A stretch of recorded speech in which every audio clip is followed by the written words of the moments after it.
Bismillahirrahmanirrahim. Alhamdulillahirabbil alamin. Wassalatu wassalamu ala asyrafil anbiya'i wal mursalin wa ala alihi wa sahbihi ajma'in. Qala rabbi shrah li sadri wa yassir li amri wa hlul 'uqdatam min lisani yafqahu qawli, amma ba'd. Jadi alhamdulillah, kita bersyukur kepada Allah Taala kerana pada hari ini, pada minggu yang ketiga, kita dapat meneruskan pembacaan kitab ataupun mukadimah kitab Tarikh Daulah Al-Aliyah Al-Uthmaniyah karangan Muhammad Farid Bik untuk minggu yang ketiga. Okey, baik.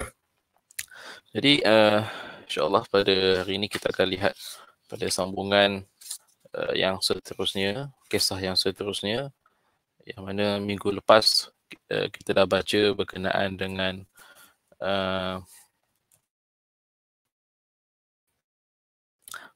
peristiwa pembunuhan Khalifah Ali bin Abi Thalib oleh puak Khawarij. Jadi hari ini kita akan sambung beberapa kisah yang sudah masuk kepada perbicaraan berkenaan dengan kerajaan Bani Umayyah, yang kita tengoklah mana yang sempat kita baca. Kita akan bacalah dalam masa 30 minit insya-Allah.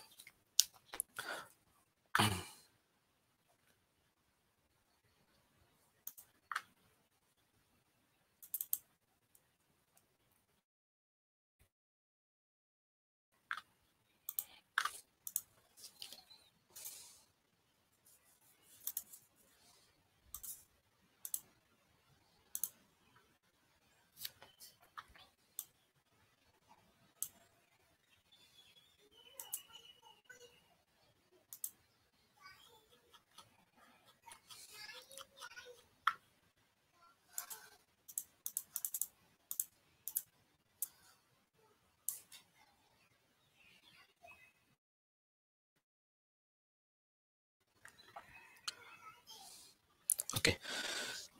Qala al-musannif rahimahullah ta'ala wa nafa'ana bi ulumihi fid dharain amin. Wa ba'da qutila al-Imam Ali radhiyallahu anhu Rabi'ul Khulafa'ur Rasyidin buya li ibnihi Al-Hasan fil Iraq wal Hijaz wa baqi biladil Islamiyah ma'a الشام ومصر. ثم جمع معاوية جيشا لمحاربته واستعد الحسن كذلك لقتال، لكن ثار الفتنة بين عساكره وتسحب كثير من كان حوله. فلما رأى ذلك كتب إلى معاوية أنه مستعد للتنازل إليه عن حقه في الخلافة بشرط أن يعطيه ما في بيت المال لكوفة وخراج دار يجرد من فارس، وألا يسب عليا. فأجابه معاوية على الشرطين الأولين ولم يقبل الثالث، فطلب منه الحسن ألا يسبه وهو يسمع، فأجاب ولم يفي بذلك فيما بعد. Okey, jadi kita masuk kepada episod yang seterusnya dalam sejarah Islam kita, yang mana kalau sebelum ni kita dah lihat berkenaan dengan fitnah yang pertama, terbunuhnya Khalifah Uthman bin Affan. Kemudian berlaku fitnah yang kedua pula, kita ada peperangan Jamal, kita ada peperangan Siffin, dan hal itu telah menyebabkan dunia Islam tidak dalam keadaan stabil, dan kredibiliti Khalifah Ali bin Abi Thalib di Kufah semakin menurun, semakin melemah. Dan kita juga dapat lihat kredibiliti Muawiyah bin Abi Sufyan yang ketika itu merupakan gubernur di Syam semakin popular. Jadi kita dapat lihat di sini bahawa kita kata apa, kadang-kadang populariti itu membantu seseorang itu untuk naik banding dengan jasa, berbanding dengan kita kata apa panggil keturunan, mungkin kerabat yang mulia kadang-kadang, itu semua tidak dipandang. Yang lebih diutamakan adalah mungkin populariti. Jadi mungkin ketika itu Muawiyah lebih popular di Syam, di mana pengikut-pengikutnya begitu setia dengan beliau, tidak seperti Khalifah Ali bin Abi Thalib dikelilingi oleh pengikut-pengikut yang tidak benar-benar setia pun kepada dia. Dia hanya ikut saja dan dalam sama boleh membantah cakap Khalifah Ali itu. Itulah yang membezakan di antara kedua-dua pemimpin Islam ketika itu. Jadi setelah Khalifah Ali radhiyallahu anhu syahid, terbunuh,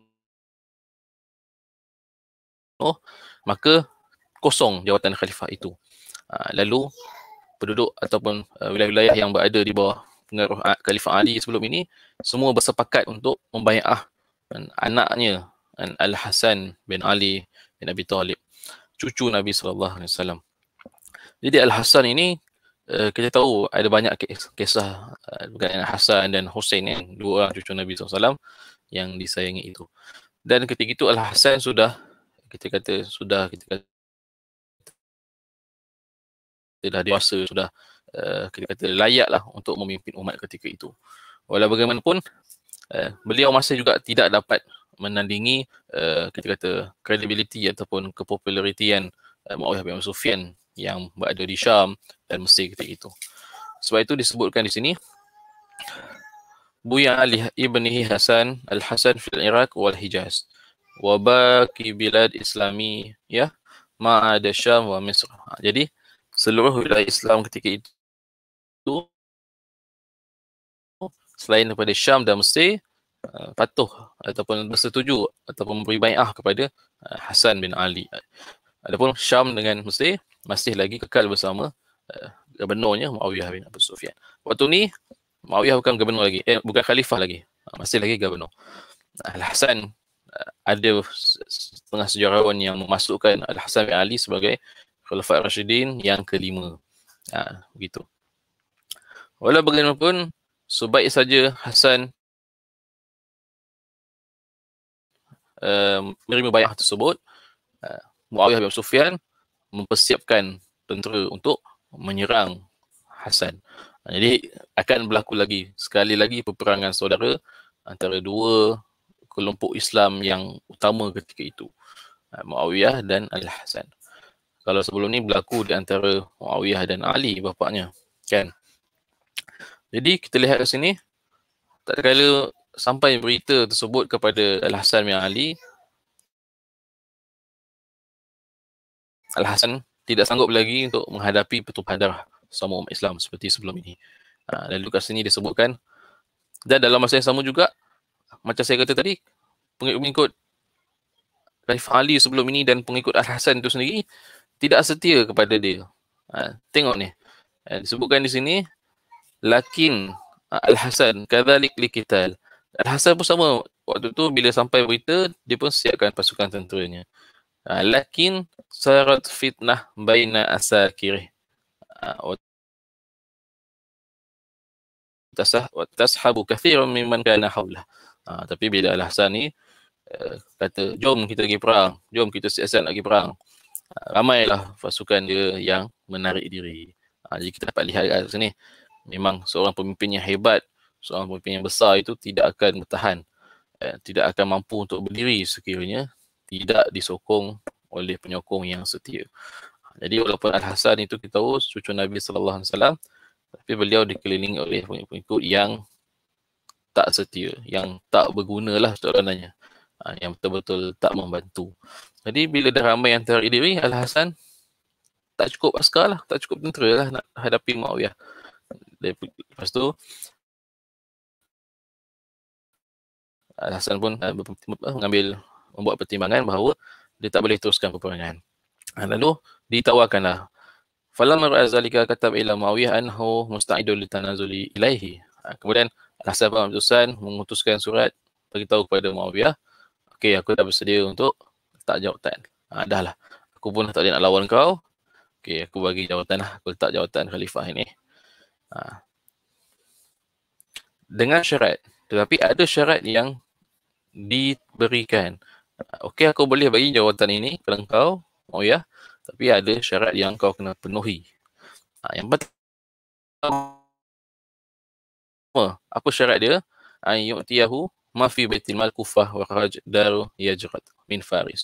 Kita tahu ahli bait Nabi sallallahu alaihi wasallam ni dia tidak boleh menerima sedekah. Kita kata apa? Orang tak boleh bagi dia. Sebab kita kata menunjukkan kemuliaan lah ahli bait Nabi sallallahu alaihi wasallam.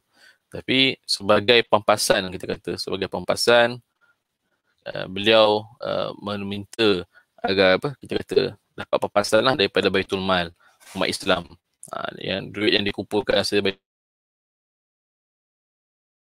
Mal itu dia berikan kepada dia dan keluarga lah. Sebagai pampasan dia menyerahkan jawatan. Begitulah. Yang pertama. Yang kedua, wa alla yasubu aliyan. Jadi kita dapat lihat ketika itu betapa politik itu semakin kuat berlaku dalam kalangan umat Islam. Hatta waktu ketika zaman sahabat tu sendiri. Jadi kita tidak dapat nafikanlah itu semua mesti ada apa kita kata ada orang yang mencucuk-cucuknya. Tapi walau bagaimanapun sejarah mencatatkan ketika itulah sentimen politik kuat antara kem Muawiyah dan kem Ali bin Abi Thalib dan kem Khawarij. Ada 3 kem ketika itu. Jadi apa yang berlaku ketika itu disebabkan oleh Muawiyah bin Sufyan kita kata ada konflik dengan Ali bin Abi Thalib, maka Muawiyah bin Sufyan ni mengambil tindakan apa kita kata menjadikan satu budaya ataupun amalan di masjid-masjid yang berada di Syam dan Mesir ketika itu, apabila khatib menaiki mimbar untuk berkhutbah, mereka akan melontarkan kata-kata celaan kepada Khalifah Ali bin Abi Thalib. Itu bukan sebab kepribadian. Dia bukannya kita kata apa? Kalau nak kata celaan itu bukanlah disebabkan oleh kita kata mencela ingin memburukkan kita kata identiti ataupun keluarga Ali bin Abi Thalib itu. Bukan, dia adalah lebih bersifat kepada sentimen politik. Begitulah, kita pun tak boleh nak mentafsirkan lebih-lebih. Sebab kita serahkanlah kepada Allah SWT, Allah Maha mengetahui, sebab ini berkaitan dengan para sahabat. Tapi berdasarkan apa yang tercatat dalam sejarah, itulah sudah dijadikan satu kita kata amalan politik ketika itu. Jadi bila Al-Hasan beritahu kepada Muawiyah tu supaya jangan ataupun hentikanlah amalan celaan kepada bapa dia tu, tapi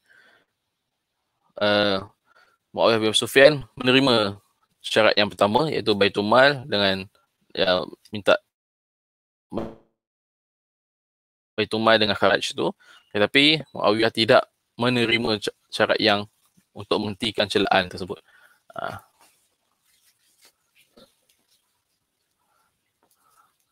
Jadi hal ini telah menyebabkan Al-Hasan merasa bersalah kerana dia tidak dapat menamatkan celaan terhadap bapaknya itu.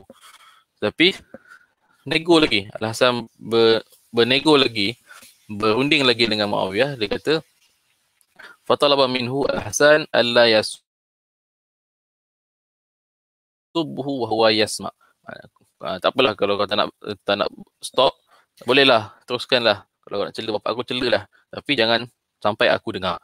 Macam itulah syarat ketiganya. Memang nego lagi lah, nego habis lah. Nak kata susahnya nak buang amalan itulah. Celaan tu kita nak dihapuskan, tak boleh. Nanti kita akan lihat nanti pada zaman khalifah yang seterusnya, ada seorang khalifah Bani Umayyah yang berjaya menghapuskan amalan tersebut. Nanti kita akan lihat siapakah khalifah tersebut. Jadi sebab tu kita tak dengar. Sekarang ni dekat atas mimbar kita tak dengar dah celaan-celaan semua apa itu kepada Ali bin Abi Thalib. Ada khalifah yang telah membuangnya. Kita akan lihat nanti insya-Allah. Jadi fa'ajabah. Jadi syarat yang ketiga itu maksudnya boleh nak cela tapi jangan sampai aku dengar, jangan sampai Al-Hasan tu dengar. Itu barulah Muawiyah terima. Fa'ajabah. Walam yafi bizalik fima ba'd. Begitulah. Tapi di studi kat sini akhirnya Muawiyah sendiri pun tidak menerima ataupun tidak menunaikannya. Wallahu a'lam. Kita tak tahulah Jadi apa itu sajalah yang dituliskan di sini. Jadi bilakah peristiwa ini berlaku? Peristiwa ini berlaku pada tahun yang ke-41 Hijrah ataupun lebih dikenali sebagai Amul Jamaah, tahun penyatuan umat Islam. Amul Jamaah ini kita dapat lihat bersatunya umat Islam kembali dengan penyerahan jawatan khalifah daripada Al-Hasan kepada Muawiyah bin Abi Sufyan, dan sekaligus menandakan bermulalah era pemerintahan Bani Umayyah yang meneruskan jawatan khalifah tersebut. Maksudnya dia tidak jadilah syura dah, dia hanya menjadi rundingan antara dua pihak. Kalau khalifah sebelum ini kita akan serah kepada syura untuk memilih khalifah yang seterusnya, tapi dalam hal Amul Jamaah ini dia berlaku di antara dua pihak, rundingan antara dua pihak, iaitu Al-Hasan dan Muawiyah bin Abi Sufyan.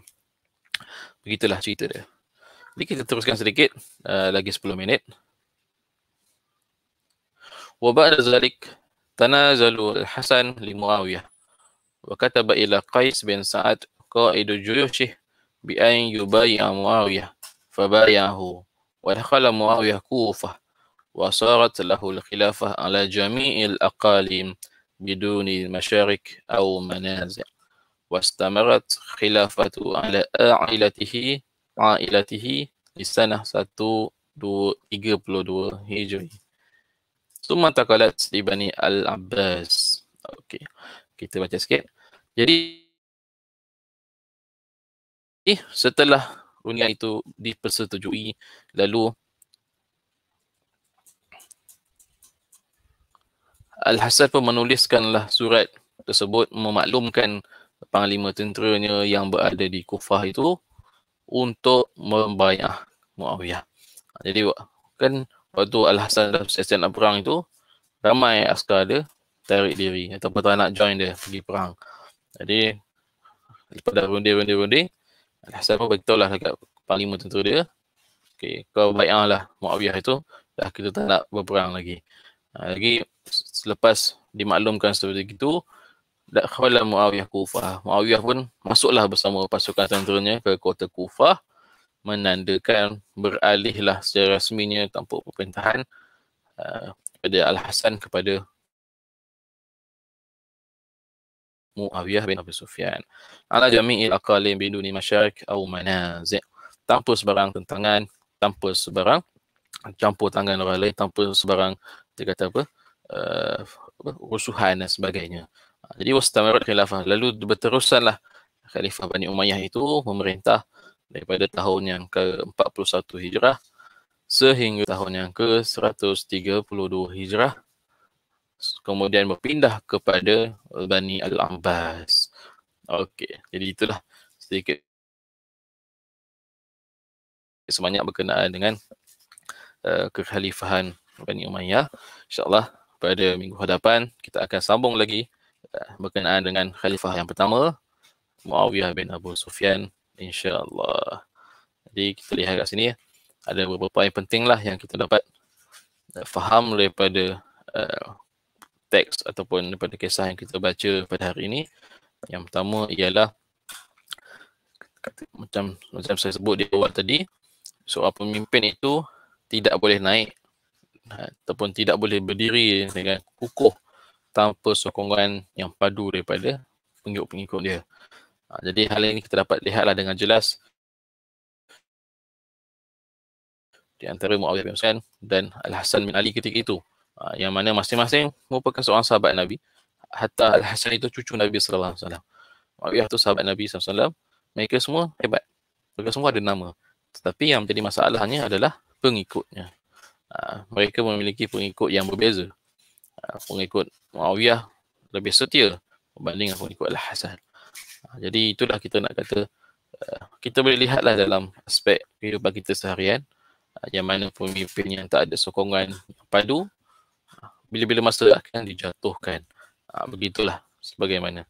Walaupun dia tu seorang yang hebat, walaupun dia seorang yang ternama. Yang kedua, kita dapat lihat di sini Al-Hasan bin Ali radhiyallahu anhu mengutamakan maslahat umum berbanding maslahat dirinya sendiri. Beliau memilih untuk menyerahkan kekhalifahan itu kepada Muawiyah kerana bimbang akan berlaku pertumpahan darah umat Islam sekali lagi seperti sebelum ini. Jadi ini satu pengorbanan yang besarlah kepada Al-Hasan bin Ali bin Abi Thalib radhiyallahu anhu. Jadi kat sinilah bila masuk yang ketiga kita dapat lihat bila masuknya era kekhalifahan Bani Umayyah ataupun transisinya itu hatta di akhir pemerintahan Ali bin Abi Thalib, waktu peristiwa tahkim itu dah adalah kita kata unsur-unsur permainan politik di situ. Jadi kalau kita nak lihat peristiwa tersebut, kita perlu kita perlu ada pandangan yang apa kita kata berbeza. Maksudnya kalau kita baca tentang politik, kita kena faham dari sudut politik. Janganlah kita sebabkan peristiwa politik itu kita menyebabkan kita mencela para sahabat Nabi radhiyallahu anhum ajmain, sebab kita faham itu adalah lumrah manusia biasa. Kita anggaplah itu semua adalah ijtihad mereka dan mereka itu lebih mulia daripada kita. Tapi walau bagaimanapun, apa yang berlaku ketika itu menunjukkan bahawa permainan politik itu benar-benar wujud hatta pada zaman Nabi SAW, hatta pada zaman para sahabat radhiyallahu anhum. Jadi begitulah kita dalam melihat sejarah Islam, yang sampai kita mengeji generasi yang terdahulu dan kita ambil iktibar dan benda itu juga turut berlaku pada zaman kita hari ini. InsyaAllah mudah-mudahan kita sambung pada minggu hadapan berkisah bacaan berkenaan dengan khalifah pertama Bani Umayyah, Muawiyah bin Abi Sufyan, insya-Allah. Jadi kita jumpa lagi. Billahi taufiq wa hidayah. Wassalamualaikum warahmatullahi wabarakatuh.